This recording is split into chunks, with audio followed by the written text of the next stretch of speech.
Hello and welcome to another episode of The Mixed Bag. Matthew, how are you doing?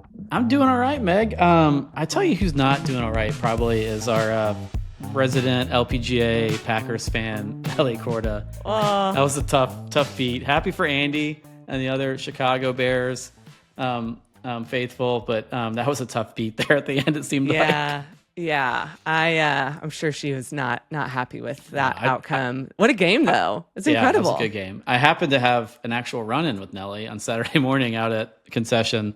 I was down there with a member friend of mine. We played off there earlier, and she was out there with her coach grinding. I think she snuck up before the owner and kind of whipped it around an hour, but she was just like head to toe in Packers gear. Oh, she was ready. Yeah, she had a game day outfit. She was decked out. I still don't understand the whole like how she ended up as a Packers fan. I thought at first she might have been dating a player, but I guess she wasn't. I don't know how she got there. I have that question for many Packers fans, especially the ones here in Kansas City. I'm like, how? Why? Yeah. I think it seems like for a lot of people, their fandom started because that was like the only two or three teams that were like existing on TV at one point, right? Because it was kind of like. For older people, I don't know how younger people for the olds, for the olds for sure.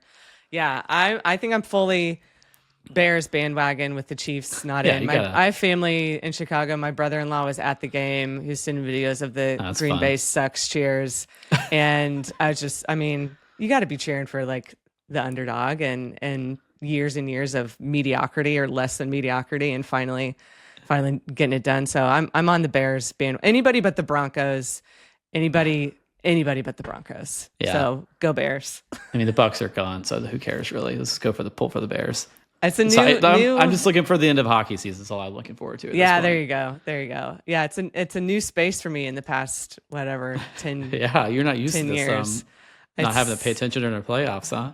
It sucks. Yeah, it's not nearly as much fun. But the Bears made it fun. The greatest part about not having like a diehard NFL fandom, I get to like just rustle everyone's feathers and just kind of wind people up. It's fun. Yeah, it's easy to do too. Easy to do. We're back with a new episode. After a little holiday hiatus. We've got the great Claire Rogers joining us today. Claire hopped on late last week. We talked with her, and it was great timing. Claire, among the many hats she wears in the golf media space, on top of being director of social media at golf.com, she's part of the digital team at TGL. So a lot of the news and stuff that happened this past week, the biggest news being the announcement of WTGL. We talk about that in depth with Claire. We didn't necessarily bring her on to talk WTGL, but that happened. And the bulk of the conversation will be, get ready for it, our hot 2026 predictions for the year. So we had some fun bouncing it around, given our ideas, our predictions of what's going to happen for this season. Still a few weeks out, not quite there, but we thought predictions with Claire would be fun, and it certainly was. Yeah, it's kind of silly season for the podcast too. We don't have any tournaments to cover. We got to drum up some content for the week, for the next couple weeks. Yep. It's all right. We got some fun ideas coming your way. Yeah, we'll talk at the top about WTGL with Claire. We also kind of talked about social media and how she looks at things and her role with golf.com. And that kind of was timely and newsy too, because the VP of Global Media, Brian Carroll, has resigned at the LPGA after 15 years in that role. So another open seat at the table there, and maybe bodes for kind of some changing of how the social media is tackled by the LPGA. What do you think? Yeah, well, the funny part is Brian Carroll, I've never seen this guy a day in my life, and I worked out in the LPGA for 6 years, and I got to know like a good amount of the behind the scenes folks. So you see them at tournaments, they play programs, you start talking to the right people and have conversations with some of the folks there. And like, there's a whole crew of LPGA folk that you just don't like see regularly. And I pulled this picture up. I was like, I never see this guy. Wild. Yeah. So he was a very back channel that's trying to get things developed. And it seems like I'm very curious. I mean, obviously we haven't talked with Craig yet, but I'm curious how he's kind of what his direction might look like with the future of the organization, kind of like trying to get his own folks in there and make his own team, which it seems like he's starting to do, and maybe has a different approach to tackling the legacy media way of doing things. which I think is needed. It's very needed. I think at WGL, I think we got to find a different way to market this tour. You can't do it the same old way. It's a big piece of the puzzle too, is getting the right people in the right seats and what works, and maybe this role doesn't make sense anymore, and the CMO position is still open, chief marketing officer. So who was this? I thought we hired somebody though for this, didn't she? Who was the woman that from Live that Craig picked up? Wasn't she? That's CMO? sales. That's sales. Oh, sales. Okay. Yeah. So moving pieces as you expect, but I thought Claire's insight on that whole, you know, tackling the social media space was interesting. Ice cream extraordinaire, Claire Rogers. Yes, indeed. A few other notes and news that came out. It's finally official, worst kept secret, or I don't know what took so long to make it official. Memorial Park and Chevron, the marriage is final. They are. How long was that? That Beth Well, Ann I mean, first Beth Ann reported broke that. it at CME, kind of busted out the story. Now it makes you nervous. If someone busts the story out, and the ink's not dry on the sheet, I wonder if someone backs out of the deal, then all of a sudden it doesn't happen. You're back at Carlton Woods, but it seemed like no one wanted to talk about it at the CME press conference. But luckily, the ink was signed. We got an official announcement. There was a couple of puzzling things that came out of the announcement to me. I saw the Chevron social channel said something about, what did they say? It was trying to carry on the tradition. I'm why? What tradition are we carrying on at this point? Yeah, I know. Is there not much? Although Memorial Park's great, we talked about this ad nauseum on our post Chevron recap show. If you want to go back and listen to this rant about how bad Carlton Woods stinks, you can go back and listen to that. And I think we even batted around could we get this thing to Memorial Park? That can never happen, right? And then here we are. I mean, it happened. It's almost more of I think it's a crowning achievement of Craig Kessler so far. It's a big one. It's a big one. The other kind of interesting thing was, of course, the water, the leap speculation is reaching a fever pitch. There is no pond on 18 at Memorial Park. And Garrett Morrison on our team had a great tweet being some funny ideas. I need video of someone asking Tom Doak to adjust 18 and get a pond in there for the Chevron, and please film his reaction. Yes. So it was funny because Beth Ann Nichols had a good little tweet, and she wrote a story about the whole thing, what's going to happen to the jump. She had to create a whole fever pitch around it, which is necessary. It's a good question to ask because that's kind of one of the bigger kind of tradition things that tried to carry on to this deal and was kind of a mess. You had a Japanese player nearly drowning in the pond in Houston and at Carlton Woods, and then she mentioned in one of her tweets, is someone going to go ask Tom Doak to design a pond? And as anyone in this space or Friday space knows, Tom Doak, or listened to I've listened to many of these Yoke with Dokes, even the 3-hour one that came out last week with Andy. That was so good. I could only imagine, knowing how kind of eccentric Tom is, to see what his reaction.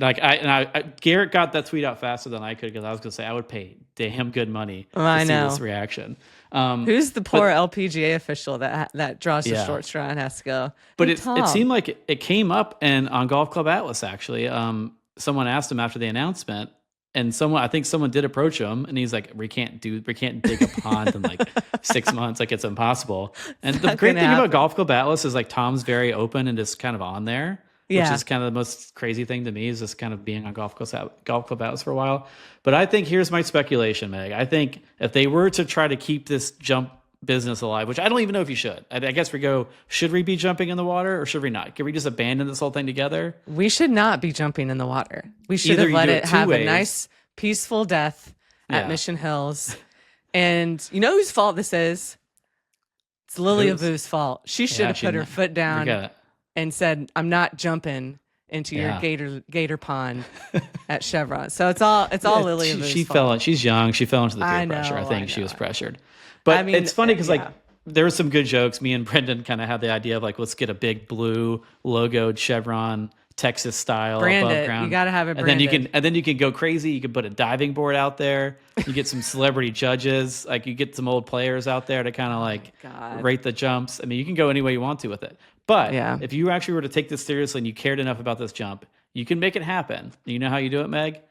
How? You got to reroute the golf course. Oh, I love a good reroute. So here's my idea. You just change the golf course. You start on 18. 18 is your first hole, and you just play 18 through 17 is your 18 so 17 holes. You finish there. So anyone familiar with Memorial Park, there's a nice sized pond between 16 and 17.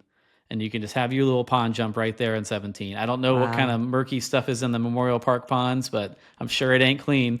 No. But it actually, in thinking about it, it would be an awesome finish. Because if anyone's watched a tournament, you have the existing 15th hole is a short par 3, kind of like with that meandering creek. If you miss the green, it kind of goes down in the water. Yeah. Tricky little hole. 16 is it could be a reachable par 5, depending if the LPGA wants to set it up correctly. Set it up. Yeah.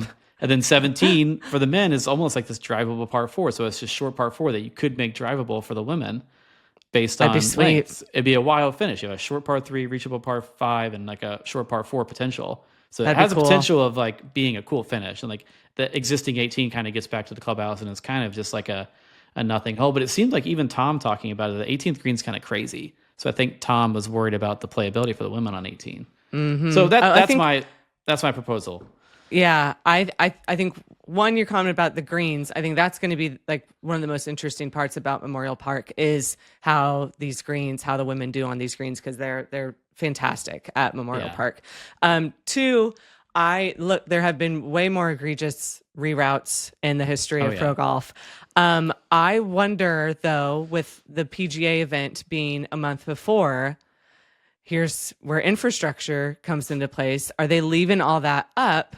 And the PGA event's going to be the normal routing.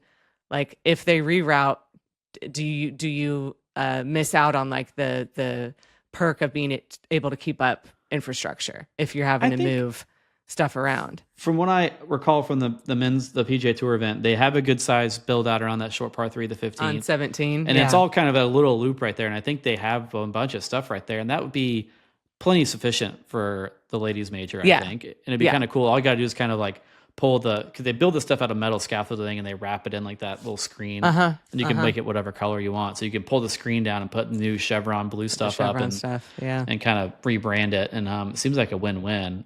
It's good to have the same amount it kind of makes it feel bigger if there's all this stuff up, realistically. I just was kind of hoping that we wouldn't have to potentially be talking about gator netting still. No, you gotta have some gator netting drama. It's an isolated pond, so I don't know how gators can get there. You might have some cottonmouth. There's all kinds of critters in Texas. I wouldn't mess with jumping in some brown lake. The funny thing is, I was reading Beth Ann's story had the whole like synopsis of the history of the jump, and I didn't realize there was that one year that Dottie Pepper got like a bacterial infection at Mission Hills. That's when it should have stopped. Is when Dottie Pepper was out for a month. Or like when I think Stacey Lewis's like mom blew her leg out jumping in that thing too one year. It's a checkered history. Poor Mouse I Go was almost another chapter in its checkered history last year. It's funny. And you see it should let it rest in peace. Leave it alone. You ever been to those golf courses that have like they have the life preservers at lakes, and you're like, why do they have these on the ponds? They have like a life ring to throw out as safety. They have them. You almost had to use it. I don't know if they had one handy there. The caddy saved her pretty much. Snowman. Oh, Lord. So Memorial Park is official. It's all good. We're very excited about this. If you have to keep this event in Houston for Chevron's liking, this is the best case scenario. Maybe you can move it somewhere else, but like respeculated, this is kind of the best thing you could do at this moment. So we're happy to see this. Officially done and dusted. Although the funny thing is it got torpedoed because it was the same day Derek Sprague announced his resignment from the PGA of America, and everyone kind of seen the run with that. You think Craig Kessler was like kicking down doors that morning in the office? He may have been like that announcement, and like Derek Sprague is who they chose over Craig for that position. Like, But Brendan was kind of going on about that, and I was like, I almost wonder if Craig's like, thank God I'm not dealing with Don Ree and all that mess that's at the PGA of America. He's happy. He's kind of just somewhere else. I mean, just never a dull moment in PGA of America land. Yeah. Other news that came across last week, the LET has a new CEO. It's been open for a while. She resigned in the Tom fall. Phillips. So Tom Phillips, who is current role is director of Middle East for the DP World Tour. He will be coming over in early April. He's in the UAE for that Middle East role for DP World Tour, so he'll be moving back to the UK. And new leadership at the LET. So they've got new person in place. Should be probably, I would assume, a pretty seamless transition coming over from DP World Tour and onto LET World. And I think it's, connect the dots. They're bringing someone very familiar with the Middle East. Yeah, we know together. Ramco and the LET are tightly intertwined. And I think that probably was a check in the pro column for bringing Tom Phillips on as his relationships in the Middle East. I feel like if you have a background of dealing with folks in the Middle East, it's a good person to have kind of heading up your tour. If you're kind of backrolled by Aramco, I feel like that's some kind of conflicting. It's probably a hard relationship to manage with all those Middle East folks, I have to imagine. But got to have somebody in the know and experience with that.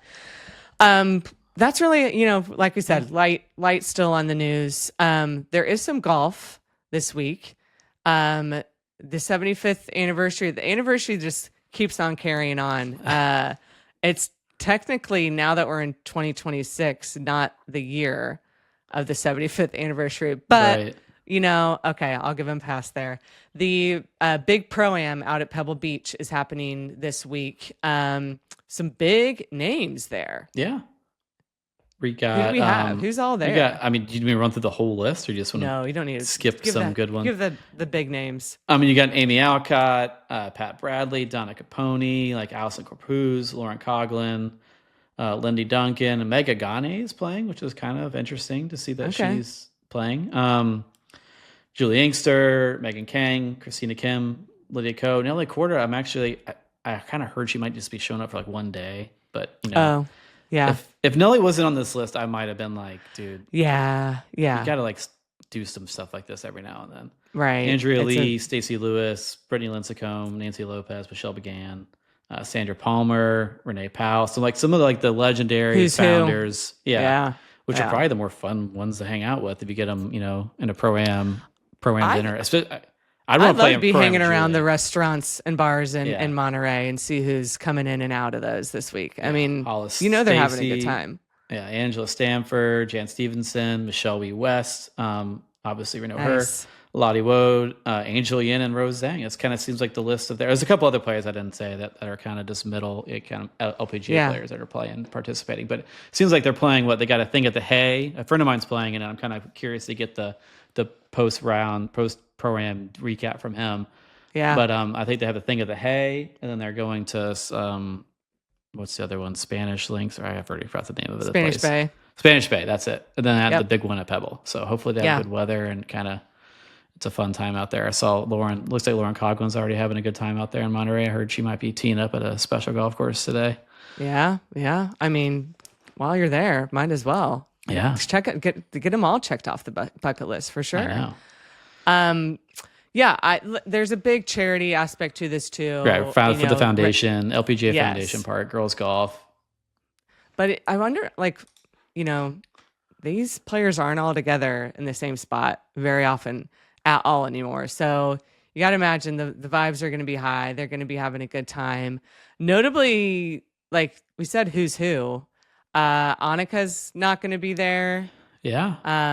That's kind of interesting that, your essentially GOAT player isn't at the big anniversary party. But a good mix of the top players right now, the top players of yesteryears. And there's no obviously like TV coverage or anything, but hopefully get some insights from on the ground to share with you guys next week. It's just a good opportunity. Maybe they can blow some social coverage out. I think some of the communication folks will be out there, so hopefully we see some of this on the internets.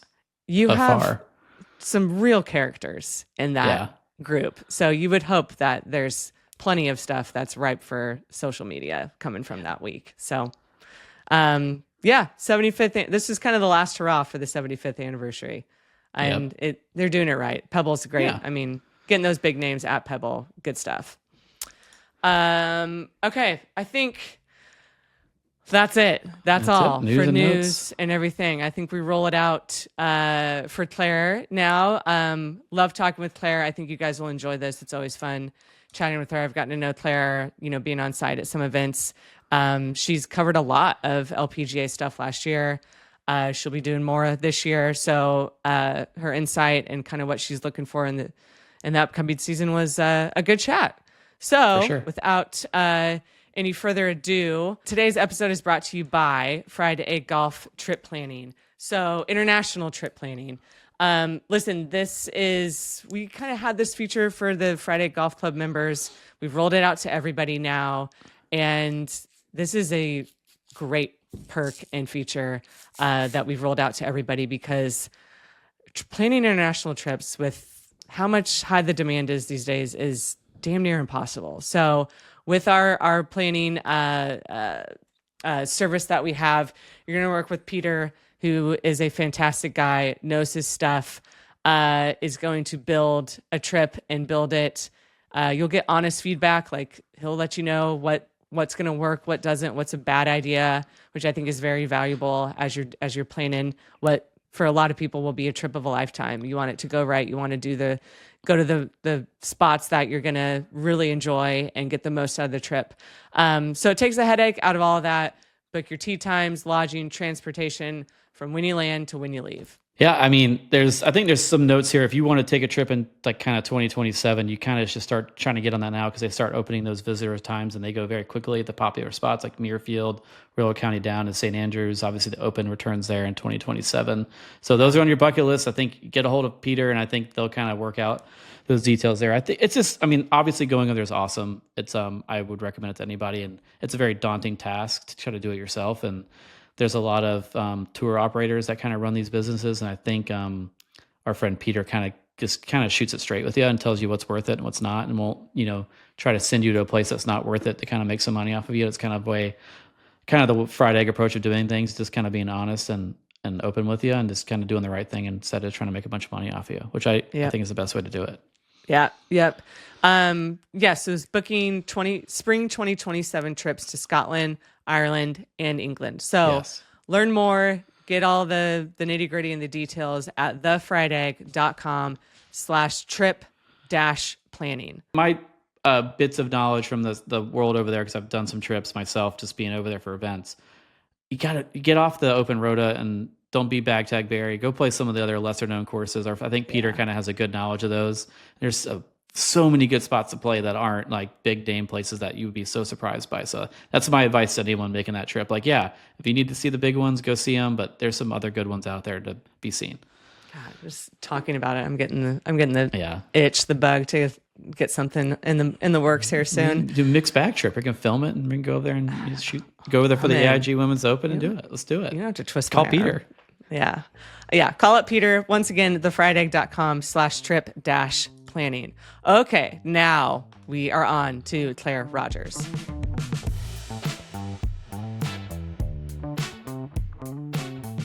Welcome to the Mixed Bag, Claire Rogers. Claire, how are you? Hi, I'm good. Thanks for having me on. We are so happy to have you on. This is going to be a fun one. Claire, we saw each other a few times last year out and about covering LPGA events and everything. You were at a ton last year. Boston, Liberty National, that was quite a bit more than in the past, right? Yeah, I'm trying to do more every year. So hopefully this year I'll have even more than I did last year. I think last year was 3, but I'm aiming for 5 this year. Oh, nice. Anything you're targeting specifically? Well, I have to go, not have to, but US Women's Open, I have to be there. That's going to be, I've gone the last 2 years, but Riviera is my favorite place to be for the PGA Tour. So I'm really excited to be there for the US Women's Open. Definitely. Yeah, it'll be fun. I'm excited for that one too. That's on our list too. Yeah, we're hoping. Yep. So before what we are doing today is 2026 predictions. If you know anything about the Mixed Bag, we have amazing predictions. Everything that we say comes true. Yep. Everything This is not happens. a gambling podcast. We're in the know. We know what's happening before anybody else does, and we're going to give you a little sneak peek of what's going to happen this season. We're couple weeks still from kicking off, but it's a new season. Anything can happen. lots of things will happen that nobody can expect. If we go off of last season, anything goes. Who knows what's going to happen? But we have some predictions for what we think might take place. Before we get into that, though, Claire, there was a little bit of news this week that I know you're excited about. We're excited about. WTGL is coming about this time next year. Who knows? We may be tuning into a WTGL match. Long rumored. I mean, everyone had kind of heard the rumblings that this might be coming. You are on the ground at TGL as part of their media teams from the social side. Are you doing the radio side again this year? So I'm the digital host. So yeah. So it's on the website and the app, I believe. Or Perfect. It is on the website. Yeah. Yes.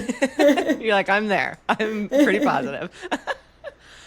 So very familiar with the whole TGL landscape.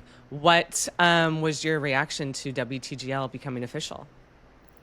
Excitement, I would say. And that whole day, so there was a match, I think it was a 5 p.m. match for TGL, and Craig Kessler was there and held a press conference at 3:30. So it was kind of like a whirlwind of, okay, we're prepping for the match, but also this really exciting news is about to happen. And then I got to talk to Craig Kessler, and he was saying that he's, been hearing requests about this since before he even started as commissioner.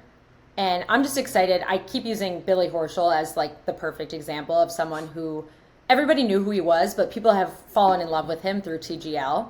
And I'm just so excited for like the women to have the opportunity to do the same thing and even we'll talk about LPGA Social in a minute, but it's the same kind of thing where there's just such an opportunity, I think, right now to, have people fall in love with these personalities and just through more exposure. So I think it's going to be great.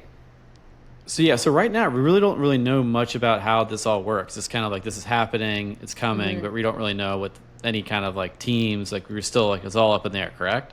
Yes, I know just as much as you guys do. Yeah. So I was getting texts like, okay, so who's playing? I was like, I'll let you know when we all find out. Yeah. I think that's the Bradenton Badgers coming in with like Nelly and Lord knows who else could be on that team. It'd be interesting, kind of like, what do you think it'll kind of make up? It will just be a bunch of women's teams kind of like playing against women, or like do you think they'll mishmash with like mixed gender stuff, or what are you hoping for? This is all speculation, so I really have no clue, but I think that it probably will start as all women, and then there's got to be some mix and match. But I was thinking it'd be fun to get like Annika involved in some, like a lot of them are in Florida, like the older players who we don't see that much anymore. It'd be so fun to have, even if it's, an extra person on a team to come in every couple matches or something. I think that would be really fun. Yeah, I mean, there's TV camera Sonic, and he'll probably make an appearance somehow, but she'll pop down. Yeah. It's nice that the rules are a little bit flexible, and WTGL could maybe be a little bit different and have some different things going than regular TGL.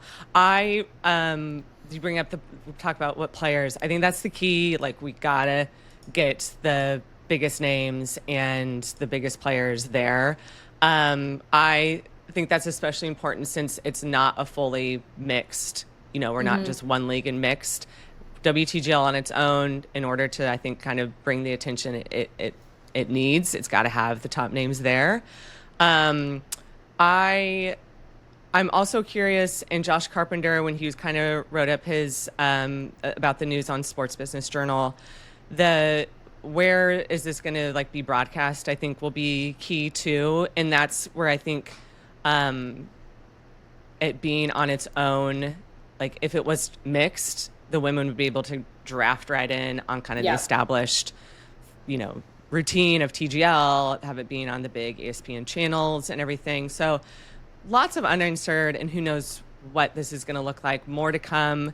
But overall, like, it's great that Lexi had a spot on SportsCenter and that she was there on the ESPN broadcast. Like, Craig has talked about building an audience outside of the normal broadcasts, and this is kind of checking that box. I'm sure is that how he's seeing it. So Yeah. Well, we already had the digital host here. We just have Claire just run the broadcast for the WTGL. It's like, it sounds like a slam dunk to me. Yeah, I'll do it. So. You said you wanted to do more. We gotta make sure you get in that chair correctly. I saw you took a little stumble. Oh my gosh. I found out that, so I was like doing a walk. We're trying to show more like behind the scenes of the TGL experience. And I went into Matt Berry's booth and I thought it was a stool. It was like a table that he puts his papers on.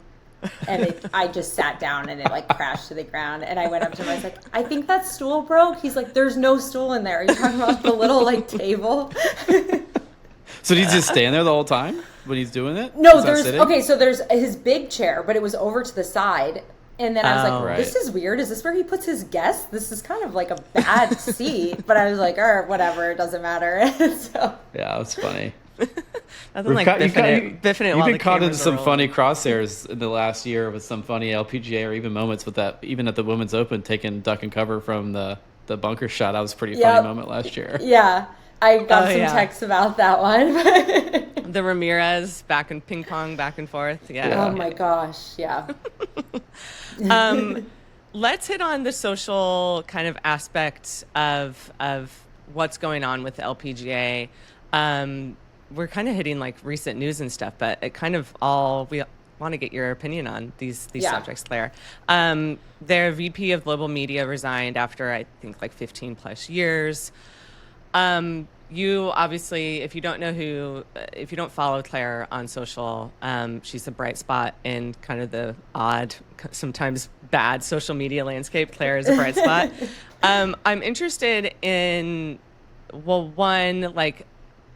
it feels like they've got like the CMO position still open at the LPGA.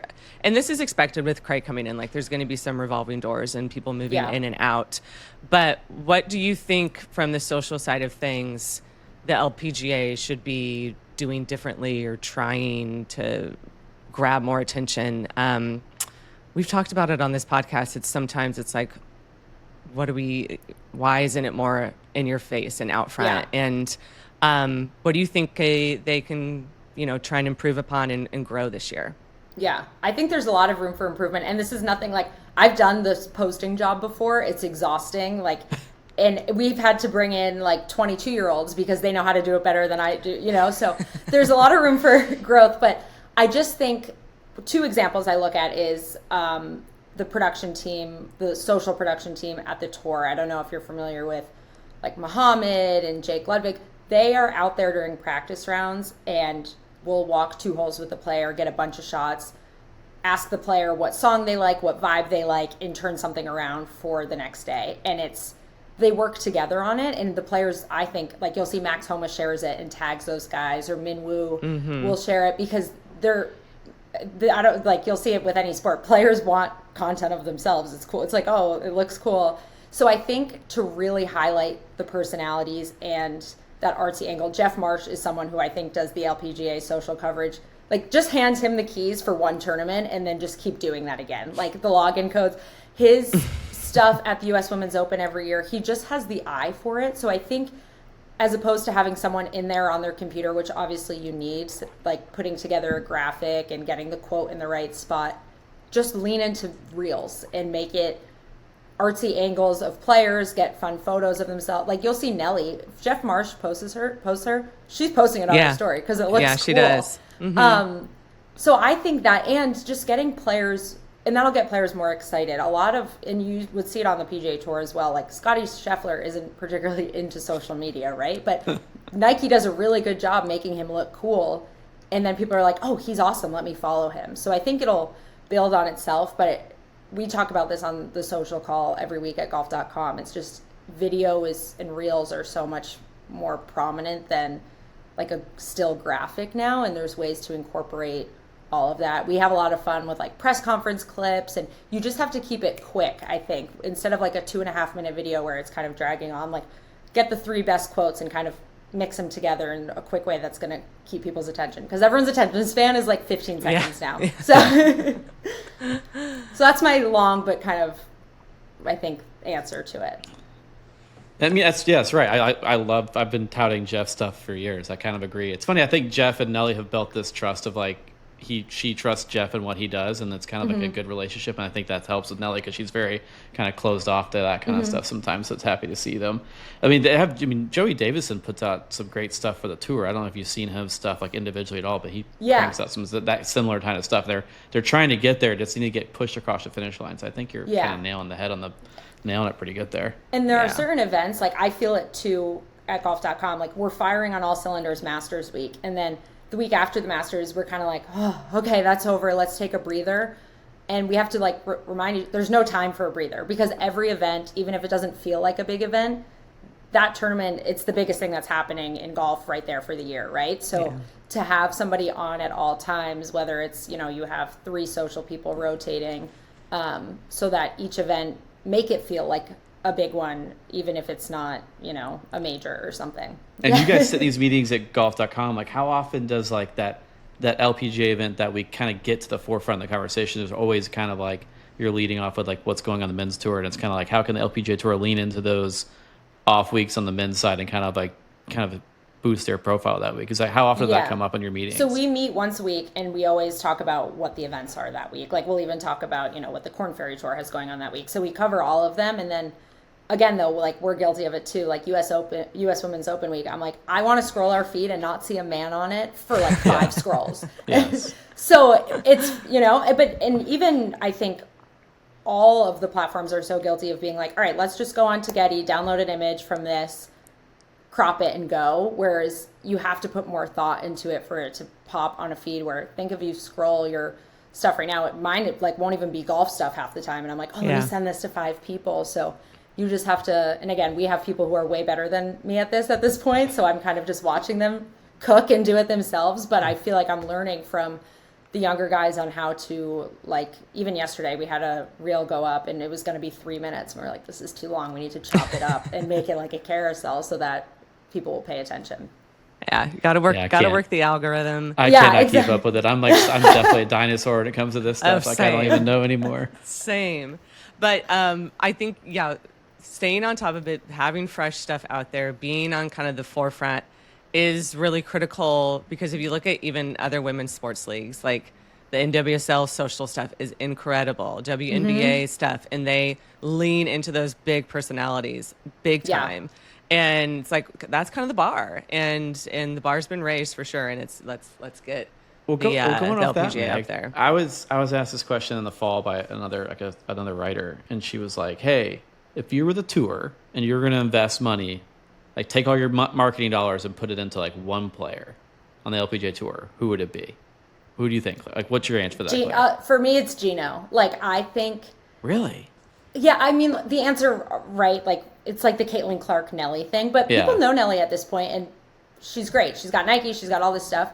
If I want to see someone like explode, I think Gino has the personality. Like, I love going to her press conferences. She's so funny. She's so relatable. Well, I mean, she's relatable in her personality, where she's like, I don't know, I don't even think I'm really good at this. Like, that's the kind of thing I think of, Charlie went so viral for like holding the cigarette or whatever. If the same amount of eyes got on Gino for a post or something, I think people would just fall in love with her.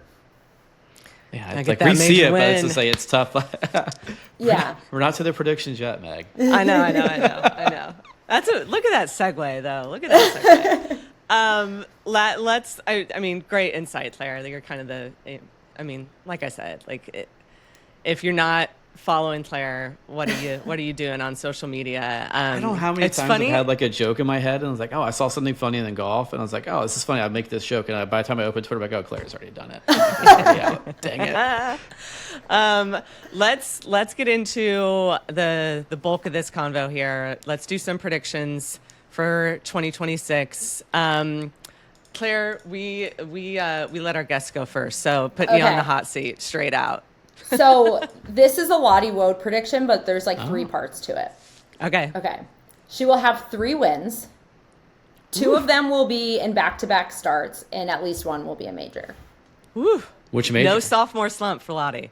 Yeah, no, she's going to crush it. I don't know which major. She can have any of them. But I think she's going to have a really big year. So why are we so bullish on Lottie Woad? Like, what's the...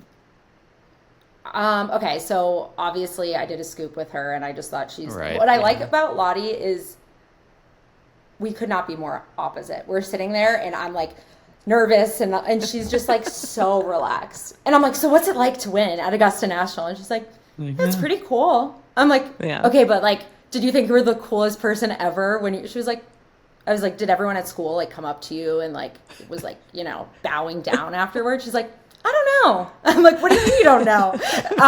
So I just love her. And I know her agent, Kevin Hopkins. I think she's got a great team. I just think Lottie's so cool. And I was, you know, looking up like some of her stuff right before this. I'm like, oh my God, she's born in 2004. And I'm like fangirling over these 21-year-olds. But nuts. Yeah. Yeah.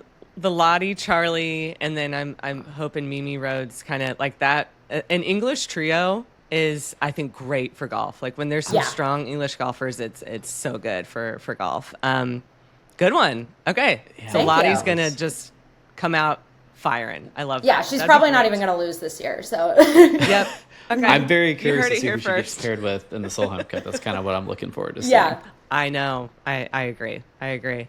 Okay, I'm gonna go next. Mine, I always like Andy just did this on Shotgun Start talking about like who's coming in and out of the top 10.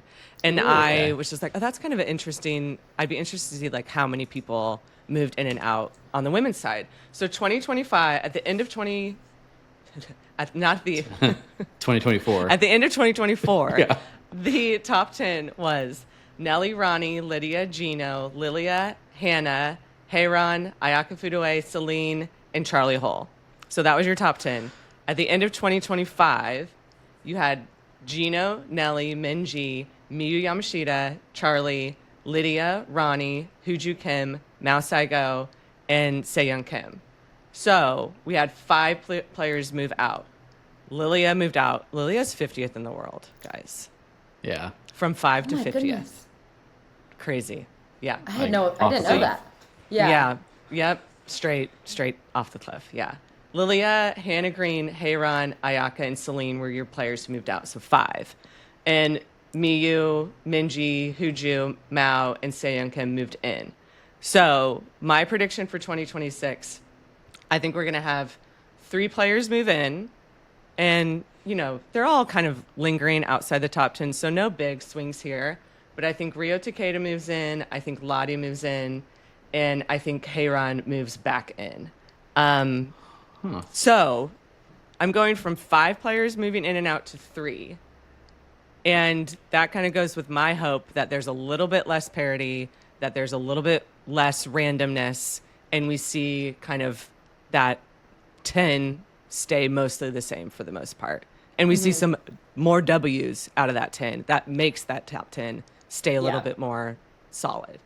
So yeah, Rio Takeda, Lottie, and Heyron are who I have coming in. So if 3 come in, 3 got to go out. I think Ronnie's out. I think Seyoung Kim is out. And unfortunately, I think Lydia is going to move out. Wow, you think Lydia's going to bump out? Okay. I mean, besides the win early last year, it's been not great. I don't know. I don't want to see it, but no, I know. If you're watching this, she's not rooting against you. I'm not. No, you can't. Never. Never. Well, maybe make her mad a little bit, Meg, and she'll get fired up and just go win. She needs some motivation from me. Light her up a little bit. Bulletin board material. Yes, exactly. Thoughts? Man, what do you guys think? I think I'm looking at the world ranking right now, and I think Hannah Green plays her way back in. I think obviously Lottie Wode's 11th. She's going to sneak in the top 10. She's like blowing the divisor out the roof, so she's going to blow up in there. And I think that's only in the Heyron Rue. Yeah, it's kind of like I feel like there's going to be one of my working predictions was like the Korean resurgence, kind of fighting back against the Japanese kind of country-ish.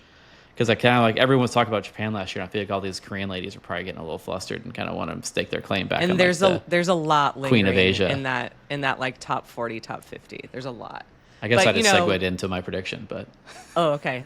I just want to say one more thing. There's going to be somebody that comes into the top 10 that nobody sees. That was Miyu Yamashita of last year. Like she is 4th in the world. And that is just a wild. You think she stays? You think Yamashita stays? I mean, she's the number one putter out there. Yes, putting can fluctuate, but she's been a great putter. She was a great putter in JLPGA. Like that is, it's not, I don't think she may not be number one next year or this coming year, but I don't think that's going to move much. And good putter can kind of cover up a lot of weaknesses, and she's not long, but it's such a strength of her game. But I feel like the putting stuff, as much as she's the best putter, like it can go so in and out of like being really there and going out. So it's kind of like, look at Nelly. She went to making everything in 2024. Couldn't buy a putt last year. Couldn't buy a putt when she like needed it, right? Yeah. So that's my number one. Some top 10 fluctuation. I just like that exercise. It's always, you kind of think back and there's always some surprising names. So that's what I'm thinking. You're up, Matthew. All right, my prediction. I'm stealing one from Meg that you wrote in the newsletter. I'm not going to go as far as you did, but I will say Lexi Thompson wins the winning putt in the U.S. the Solheim Cup in 2026. Yes. I'm not going to say she has 3 points. That might be a stretch, but I think she makes the winning putt. I think Angela just anchors her on the back end, and hopefully the putt's inside of like a foot, but she makes the winning putt and the winning Solheim Cup team, and they win the Solheim Cups. I can't tell you what the score will be, but I think the U.S. finally kind of breaks a schneid and kind of comes back and wins the Solheim Cup this year. Are you guys going? I hope so. I hope. We shall see. Netherlands is so cool. Yeah, you've been. No, I've just seen it on Google. Okay. So I've been to Amsterdam and can confirm it's awesome. I'm also like, there's a couple of golf courses over there I'd love to see. So I'm kind of hoping I can make this a little business with pleasure trip and sneak over there and see Old Japan and all those awesome golf courses. But I hope so. So if anyone wants to send us, let's go. I'm so excited for Solheim. I think the Lexi angle will just be super interesting because she has been so good. She was so good at Robert Trent Jones. She was very good in Spain. And she kind of has, with Megan Kang, like, a good partner, a good relationship there with like some history. They played well together. Gosh, I love that you're in on that with me, Matthew. The funny thing is, like, I was so negative against Lexi last year because of the retirement thing. She couldn't but she actually played okay golf. Like, she kind of propped herself up in a couple of finishes, but like, she still wants to play. She's over here hitting shots at TGL. Like, she's staying active. So, do you think there's any chance she's not on the team? Like, if she just has absolutely like lost it in the 5, 6 events she plays before Solheim? I don't know. It's got to be like, she would have to be like bad playing golf. Like, I think she's on it no matter what. Yeah. Because looking at who's on this team and who's going to make this team and the way the points are stacking up right now, it's a lot of rookies. It's a lot of like youth. I think you got to have. She's like the main veteran. Like, I guess Megan Kang's a veteran too, but like, it's basically that, and like Nelly and Angel's kind of a veteran, I guess you say at this point. So it's like, there's not a lot. I'm glad that we will be graced with another Lexi Solheim Cup because she is still the face. She shows up for it. And she really knock Lexi for all this other stuff, but she actually like really gives a crap about Solheim Cup. She does. Like, she wants to beat people's butts. It's important. That's important as a teammate. Yeah. Okay, round the horn. Claire, you're up. Okay, so I had 2 that I'm going to mention the first, but then I'm going to talk about the other one. Okay. Gino wins at Riviera. Oh, yes. My second one is, they say good things come in threes. I think that Craig has one big announcement left. He got the FMTV deal. They did the WTGL. I don't know if it's going to be scheduling for the following year, but I think we've got one big thing where everyone's like, oh my gosh, he's such a great hire. I can't believe he got this done. I don't know what you're leaving out that he moved the Chevron out of that's the biggest true. thing he ever could have done. That's like the starring thing for me. But that's I just number think one for you. It's been such a productive 6 months that it's just gonna continue in this year. 6 or 7 months, Claire. I know you. Oh my God! Did you see that? The second I said it, I was like, "Oh my God! I can't believe I did." Oh no!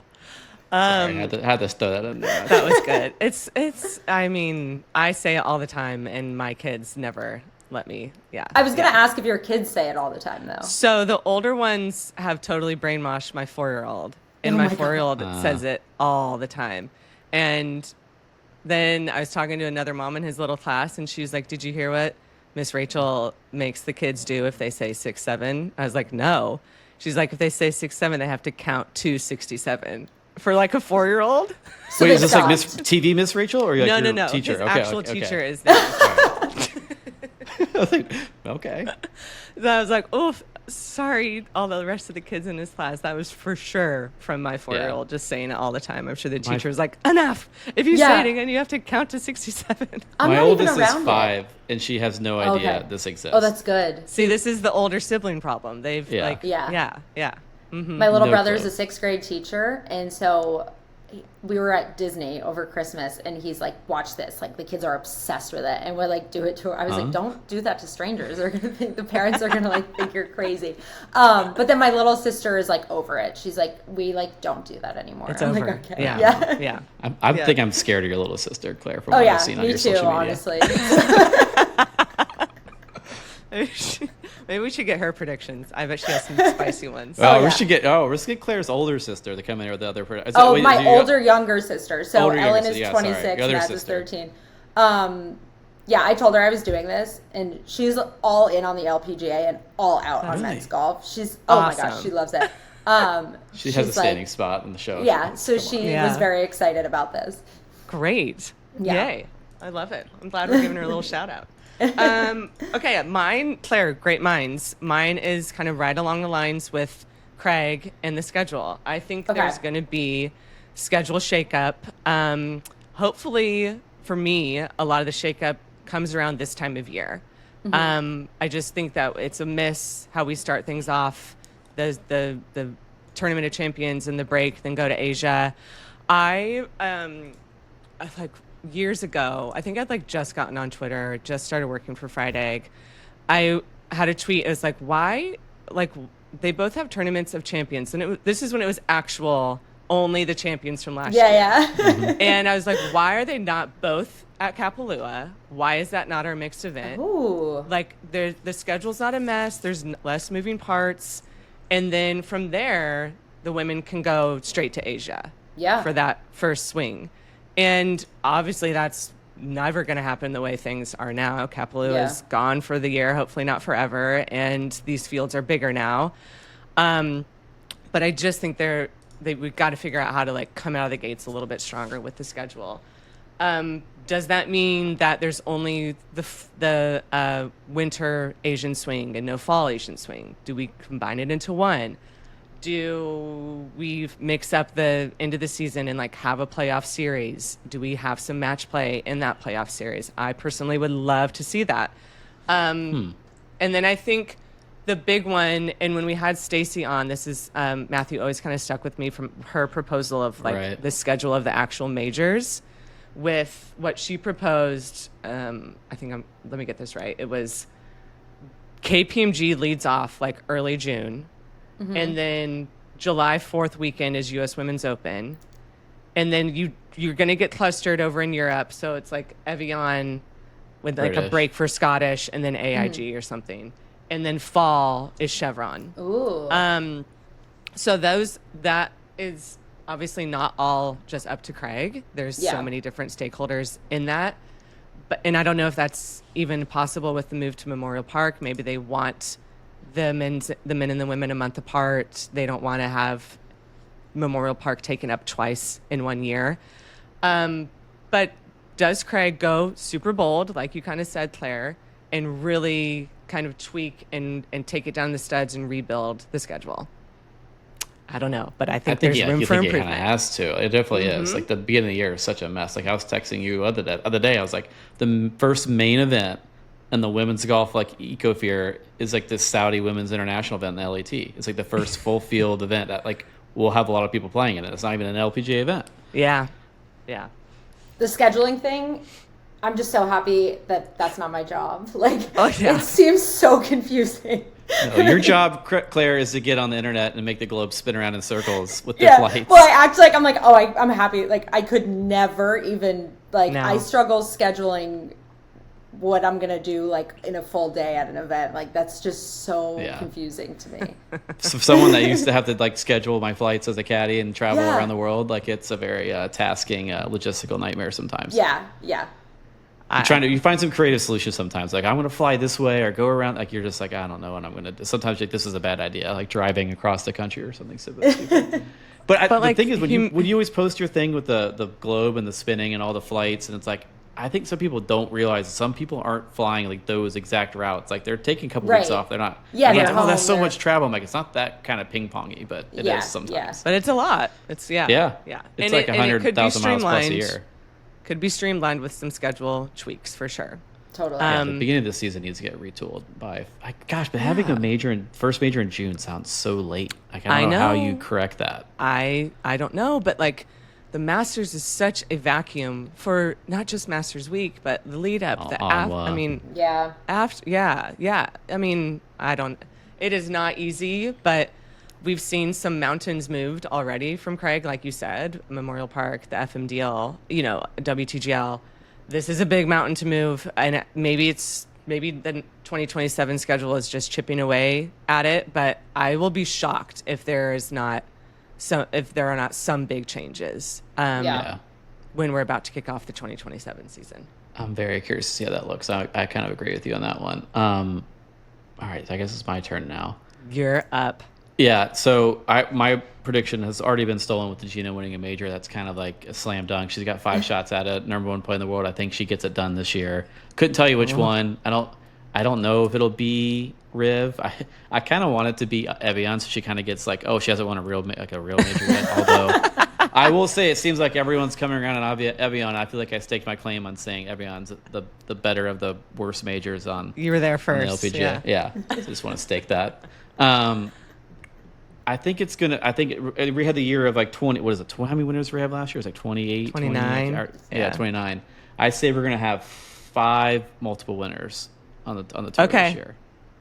I'm not gonna tell you who. I mean, it's gonna be like Nelly, open arms. Gino. Yeah. It's gonna be like Gino, Minji.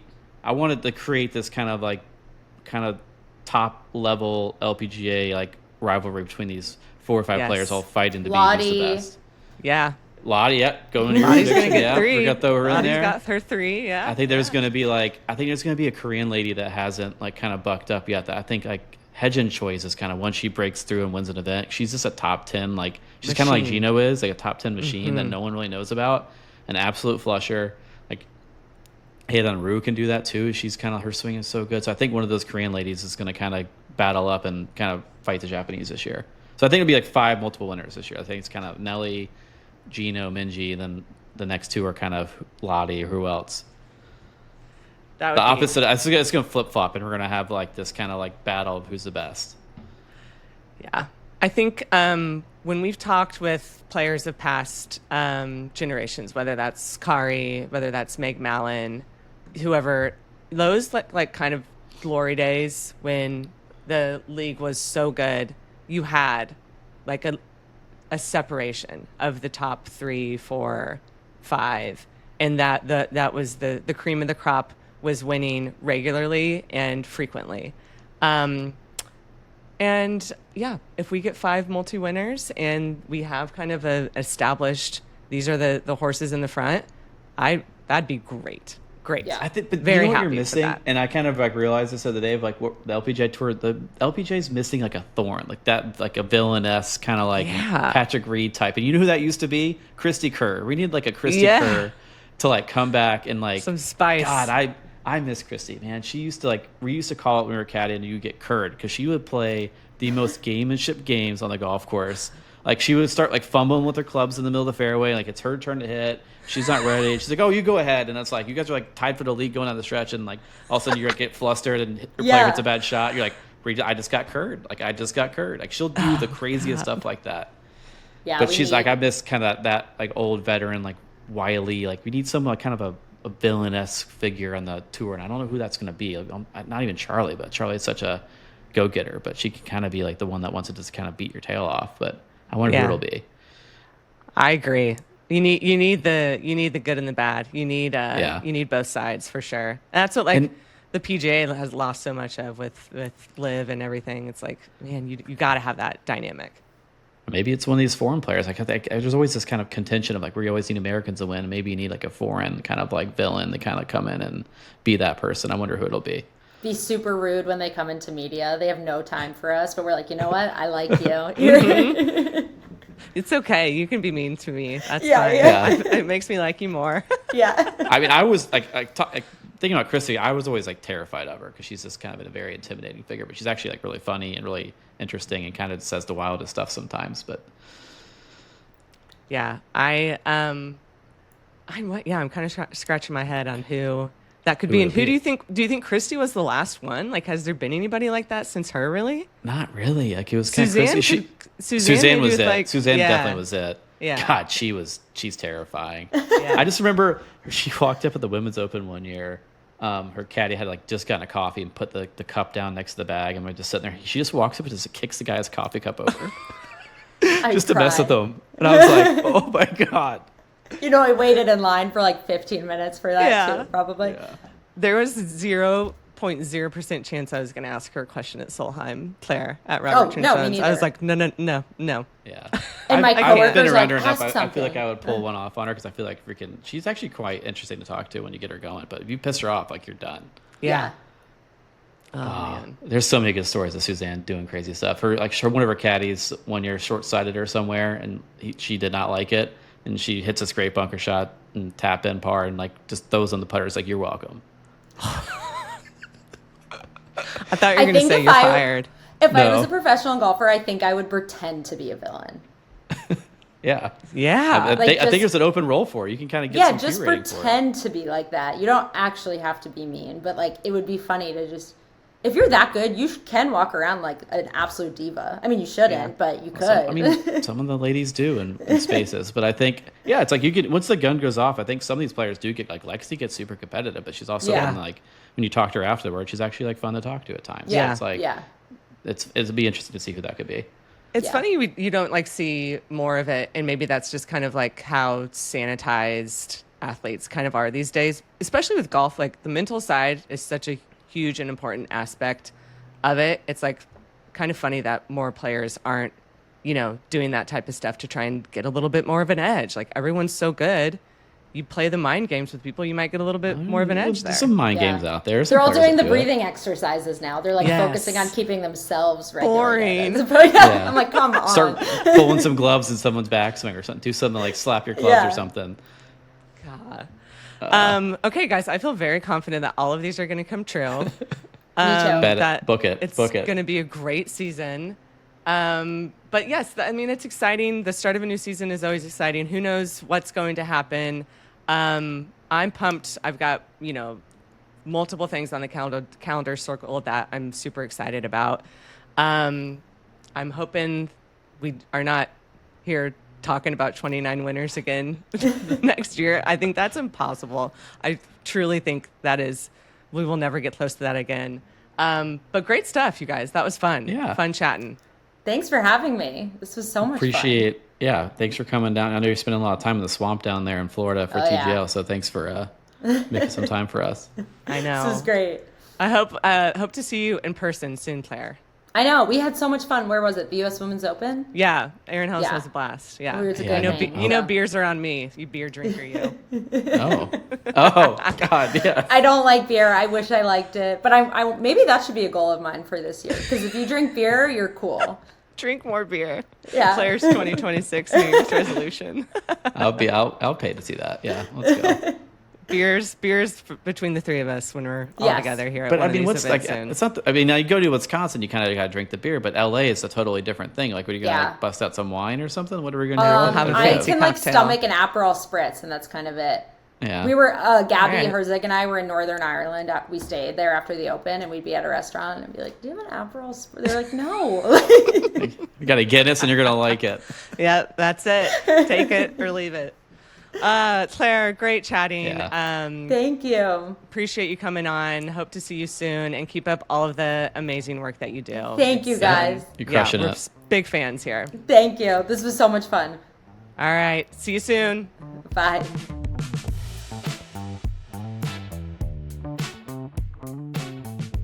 Okay, big thanks to Claire. I always love talking to her. She's awesome. You know, if you follow her on social media, if you don't, you should. But she's even better in person, and I really enjoyed chatting with her. So good stuff from Claire.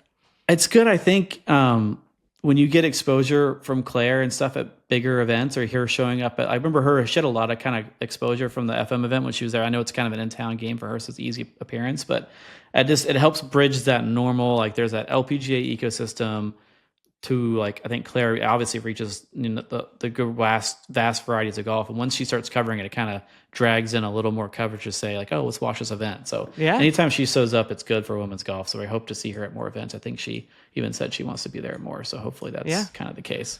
It's good stuff. I got one more prediction for you. I am predicting that we are going to get a correct major championship prediction. I really do you want to put your name on who's going each major? You want to go ahead and go there yet, or are we gonna wait? No, I don't. I'm just saying, between the two of us, there's 5 majors. That's 10 picks. We got it. We got to get one of them this year. So you're saying there's a chance? Yeah, absolutely. No, that was fun. I'm gonna kind of keep those back in mind, get them written down, so I have them handy. And we'll kind of monitor whose predictions are tracking, whose aren't. So you don't want to do that over and under game, like shotgun start, and kind of run down that whole list. God, no. It's just like it's so unpredictable. LPGA, like, who the hell knows who's going to come up and someone we never heard of. I'm very curious who's going to be that shining, like the star, like that we didn't expect to be coming, kind of like under the radar and kind of blow up, and see who that might be. It's always kind of a fun who's the star. It's the fun part of a new season kicking off. Yeah, for sure. Yeah. And enjoyed Claire kind of talking about WTGL. That was cool. She got to talk to Craig and be there kind of the day of it being announced. I really hope that, yes, it's separate right now, but get them together, figure out a way with all their schedules and moving parts to get them in the SoFi Dome together. I mean, heck, Michelle Wee's a part owner of the LA. I know. Whatchamacallit. I don't even know what the team name is. Megan King's Ball Frog ambassador. Oh, yeah. Suit her up. I think it would be. It's kind of. I mean, I was kind of shocked that, like, we're going to announce this and roll Lexi Thompson out as kind of like the retired, like, leader of this. Are they going to be pushing around a wheelchair in 10 years, being the face of WTGL? She's the name outside of Nelly. It's her. But, like, at what point does the LPGA Tour just, like, let's abandon, like, propping out Lexi up on everything, and, like, let's start pushing up some other players? Like, the question I asked Claire, like, who would you give all your money to prop up in a marketing campaign? Yeah, it's like, we got to find someone else. I mean, I love Lexi, but it's like, we got to move on. Yeah, but I mean, she's in town. It's an easy win. Well, yeah. I mean, they got Kisner and Tiger Woods out there on the men's side, so, you know. Yeah. You think? I wonder if you just field Jupe Stinks with, like, a proper, get all the ladies in Jupiter to play instead of those guys, and see what kind of team you could put up. That team would whoop up for sure. I mean, it's a fictionary thing. You don't have to you can make your own tee boxes. Like, you don't have to find a different tee box to play. It's all on a daggum video game, basically. I know. I know. It's too easy. But, like, listen, like, scarcity when it comes to sports is so important. I think that, like, immediately drives up demand when you have something that doesn't happen very often, right? Olympics, Solheim Cup, World Cup, if soccer, whatever it may be. So the men and the women never are together, except for Grant Thornton, which nobody watches. It's sleepy season. Golf is not on their mind. So, like, a mixed TGL, whether you're a big fan of TGL or not, would be a rare occurrence in pro golf, seeing the men and women together. And that's why I'm like, please just do it. Like, I mean, it's far more interesting mix than going back to your prediction, though. I feel like you get Craig and Century in the room together and see if they can kind of dust up some kind of season opening event. So I feel like there's a big opportunity there. I know. Sometimes, you know, they say common sense is not that common, and sometimes when stuff like this happens, it's like, man, I feel like we missed the layup. Yeah, it's right there. Right, common sense goes out the window when you get too many, you know, marketing folks in a boardroom and they all start coming up with dumb ideas. Yeah. I'm not going to end the episode on a negative note. Yes. Like I said, it is great. It's good. It's good that this is happening. It is great for Lexi Thompson to be on SportsCenter. Like I said, like this is good Bridges stuff. And as you know, don't just let it be static. Change it. Try different things. Get them out there together. I think it'd be a good thing. We've been yelling at so long. Some of these ladies are so entertaining when you see them in a non regular golf tournament setting. Especially even, here's a problem. A lot of the foreign players, they don't come off as very entertaining watching them play golf while they're playing. You get them in this kind of setting where they can make jokes and be fun. And that'll kind of bridge that gap to where you develop like, hey, I want to pull for Alim Kim because she's freaking funny. Yeah. Like she's fun. Like you could see that in more of a TGL or WTGL setting, I think, and that helps bridge that gap on a mainstream media basis. I hope. I agree, and more to come. We'll see with teams and team names. We're gonna start speculating the silly team names that can come up, like the Bradenton Badgers or something. I don't know. It's a good one. It'd be a good mascot. We should be a good mascot. I don't know if they have Badgers in Bradenton, but I don't. Hey. Who knows? All right, we are officially, on to the new season. Yeah, we're getting close. We got an event coming this month, I think. End of the month. End of the month. Yep. So hold on. It's coming. We'll keep things light and mix it up while we kind of have this scattered start here. But yeah, enjoyed that with Claire. Thanks again, Claire, for coming on. And Matthew, talk to you next week. Yeah, and shout out to our producer, Will Balsam, for helping put this together. Oh, yes. Thank you. Gosh, I got to knock the rest off. All right. We'll be better next week. Hey, you press record. We got it going.